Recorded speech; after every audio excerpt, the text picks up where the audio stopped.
Shri Bhaktirup Maharashtra news channel आपण पाहत आहात. श्री भक्तिरूप महाराष्ट्र न्यूजवरील घडामोडीतील बातम्या.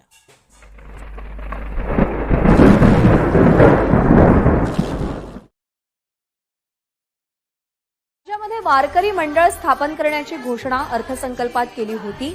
या महामंडळाचं मुख्यालय हे पंढरपूरमध्ये असणार आहे. राज्यातील कीर्तनकार आणि वारकऱ्यांसाठी कल्याणकारी योजना राबवणं हा या महामंडळाचा हेतू असेल. त्यासोबतच त्यांना सोयीसुविधा मंत्री वारकरी महामंडळ स्थापन करण्याचा निर्णय रविवारी राज्य शासनानं जारी केला. परंपरेनं महिन्याची पायीवारी करणाऱ्या वारकऱ्यांना महामंडळाच्या माध्यमातून वारकरी पेन्शन योजना सुरू केली जाणार आहे.